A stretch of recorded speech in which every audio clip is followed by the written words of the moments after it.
mempersoalkan kenapa Rocky Gerung non muslim bicara di dalam forum Maulid Nabi. Masalah wong ning agamane sadurunge dhek wong bintu. Ya awak dhewe oleh gambarane agamane wong liya, teko wong pokok-pokok ngoten niku. Akhirnya kita selalu dapat gambaran agama orang dari orang-orang kayak gini, elek-elek.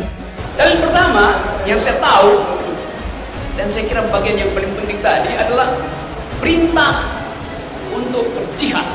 Berjihad artinya menghalangi keburukan dan mengupayakan tidak bertambahnya kejahatan.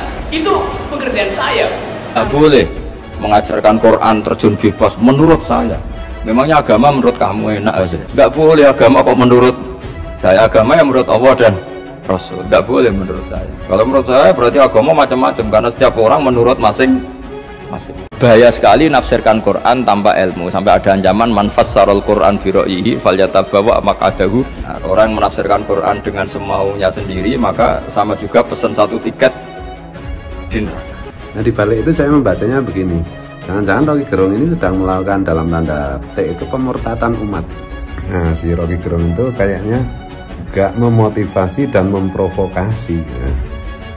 Orang Kristen tidak boleh masuk masjid, itu kalau nggak masuk ke masjid mereka. Begitu masjid mereka boleh. Rocky Gerung aja boleh pidato di masjidnya. Bagaimana mungkin kitab itu diturunkan pada seseorang yang buta huruf?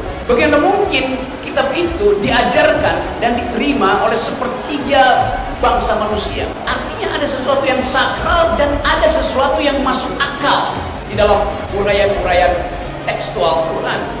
Begini saja, ini saya jawab, tapi ini ringan, sama relax saja, santai. Jadi memang tradisi ulama sama masyarakat itu beda. Jadi kalau Nabi dikatakan tidak tahu dalam konteks tertentu itu malah madh itu memuji. Jadi kalau Nabi tahu itu nanti seakan-akan dia itu dikawal oleh ilmunya, padahal Nabi itu dikawal oleh nubuah. Ini bedanya Nabi sama Anda. Di Quran itu biasa ada kata makun tatadri mal kitabu walal iman. Terjemahnya kan kamu tidak tahu. Tapi itu sifat madh. Sifat apa? Madh itu memuji. Kenapa itu jadi pujian? Karena Nabi kalau sudah tahu urusan sesuatu nanti jadi ilmu tandingan menandingi wahyu.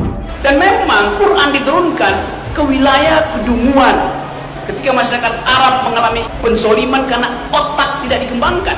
Itu yang menyebabkan ayat pertama adalah baca. Kan itu dalil pertama dari Quran. Baca, belajar, pikir, ikro. Bukan kerja. Ngutip kutipan tokoh atau apa hanya sepotong-potong itu bahaya. Bahayanya begini, itu bukan hanya karena yang ngendikan tokoh. Meskipun Quran kalau wakafnya salah itu ya bahaya. Makanya Nabi ketika disuruh baca Iqra ya Muhammad, jawabannya gimana? Saya tidak bisa baca. Tapi bukan sifat buruk, justru bagus. Kalau Nabi bisa baca, ilmunya nanti dikira beliau belajar dari buku-buku dan itu dia jadi Nabi. Wah, itu memang bacanya banyak. Clear ya ini ya, supaya nggak salah paham. Jadi dikatakan tidak tahu kalau Nabi itu bagus, madh. Nggak bisa baca juga madh, sifat pujian. Kalau kamu nggak bisa baca, buruk sekali. Ahok penghina Quran, Sukmawati penghina Islam. Begitu Rocky Gerung, lihat kayak gini dulu kiai wis hafal. Akan ada masanya orang-orang madamkan cahayanya Allah, tapi dibiarkan. Rocky Gerung ini ngomong Al-Quran fiksi aja nggak ada yang protes. Udah. Mana mungkin orang yang mengatakan kitab suci agama Islam adalah fiksi bisa dipercaya omongannya? Jangan dipercaya omongannya. Ini saya membaca banyak kitab suci itu. Saya baca Quran, berupaya untuk baca dalam versi Inggris. Karena itu saya dikutuk oleh semesta alam, oleh Tuhan untuk mengalami nasib ini.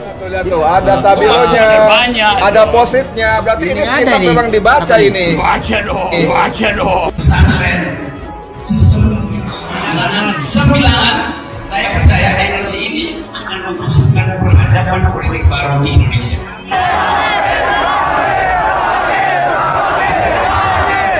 Orang ateis masuk pondok pesantren diiringi sholawat bahkan teriak-teriak takbir, kan mumet ndase.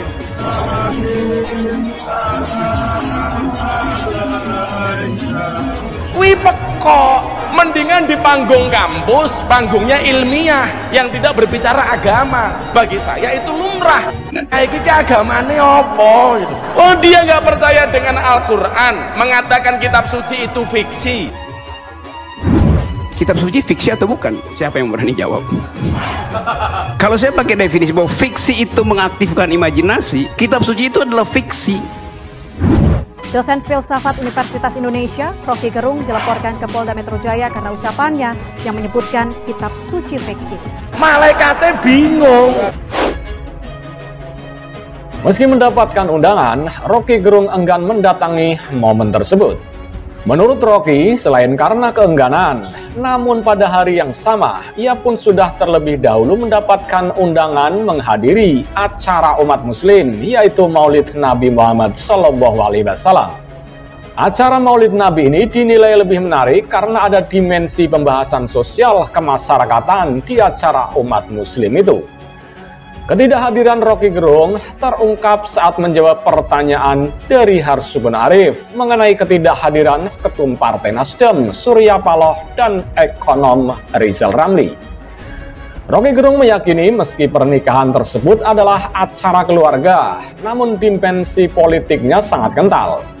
Undangan yang dibagikan juga memberikan isyarat jika pihak istana tidak ada dimensi dendam selama ini. Jikapun Rizal Ramli mau datang, ya tidak apa. Rizal ialah mantan menteri dan pasti mendapat undangan. Saat beberapa tokoh hadir, analisis netizen akan memasukkan dimensi politik di acara keluarga tersebut, sambung Rocky Gerung. Rocky Gerung mengungkapkan lebih memilih acara Maulid Nabi karena diberi waktu memberikan ceramah publik di acara umat Islam. Saya mau kasih ceramah publik, menarik itu, orang membicarakan kondisi sosial dalam acara umat Islam, ujar Rocky Gerung. Rocky Gerung mengatakan bahwa event yang akan dihadirinya merupakan acara yang menarik dan tidak bisa ditinggalkan. Orang mengundang saya untuk membicarakan masalah sosial di dalam momen perayaan hari khusus bagi umat Islam, yaitu Maulid Nabi, kata Rocky Gerung. Bagi saya itu unik, karena itu saya pasti nggak akan membatalkan undangan awal itu dibanding undangan pernikahan Kaisang Erina Gudono, lanjutnya. Seperti kita ketahui, Rocky Gerung memang pernah mengisi ceramah di sebuah pesantren. Bahkan dulu sempat viral, kedatangan Rocky Gerung disambut dengan lantunan sholawat dan takbir. Kembali ke soal undangan pernikahan Kaisang, Rocky Gerung pun membahas soal Anies Baswedan. Anies Baswedan kekinian pun dikabarkan dari pihak Partai Nasdem akan menghadiri acara tersebut. Kedatangan Anies ini tentu sudah dibahas oleh Partai Nasdem. Dalam 1-2 hari ini, Anies akan sangat sehat, sementara Surya Paloh sedang bermasalah dan memilih berobat, sambung Rocky. Kepada Anies yang akan menghadiri acara tersebut, Rocky menduga jika perhatian publik akan tertuju saat Jokowi dan Anies bertemu dan bersalaman. Jika salaman dengan pengantin tentu orang sudah bisa menebak. Namun jika Jokowi dan Anies bertemu dan bersalaman, tentu akan menjadi penasaran publik, sambung Rocky. Bahkan ia pun menyarankan agar Anies mengubah warna rambutnya menjadi putih ketika menghadiri acara tersebut. Harus ada kehati-hatian, jikapun nantinya publik atau media lebih tertarik membahas Anies ketimbang pernikahan anak Jokowi tersebut, ujar Rocky. Meski tidak hadir, Rocky tetap mendoakan pernikahan anak Jokowi, terutama pasangan pengantin, bisa menjalani kehidupan rumah tangga dengan berbahagia. Disimpulkan oleh Rocky Gerung, bahwasannya persaingan politik itu masuk pada bagian dari analisis netizen terhadap peristiwa perkawinan. Apalagi kalau Surya Paloh itu menghindar, tidak mau bertemu dengan Megawati, kata Rocky Gerung. Rocky Gerung mengatakan bahwa banyak variabel yang publik akan mengaitkan terhadap ketidakhadiran Surya Paloh. Tetapi Anies Baswedan, saya dengar justru pasti akan hadir di pernikahan Kaisang Erina Gudono, ujar Rocky Gerung. Mengetahui itu, pengamat politik Rocky Gerung yang terkenal dengan komentar pedasnya menyebutkan bahwa kehadiran Anies Baswedan di pernikahan Kaisang Erina Gudono akan dinilai baik oleh publik. Berbeda dengan Surya Paloh, Rocky Gerung mengatakan Pak Surya Paloh pasti akan sangat bermasalah kesehatannya, kritik Rocky Gerung. Seperti diketahui sebelumnya, pernyataan Roky Gerung soal pernikahan Kaisang Pangarep dan Erina Gudono dibatalkan saja. Ini terkait dengan analisanya bahwa acara tersebut malah akan menjadi ajang cari perhatian alias caper pihak yang memiliki kepentingan untuk Pilpres 2024. Dengan demikian, menurut Roky, pernikahan putra bungsu Presiden Jokowi ini akan sangat bermuatan politis.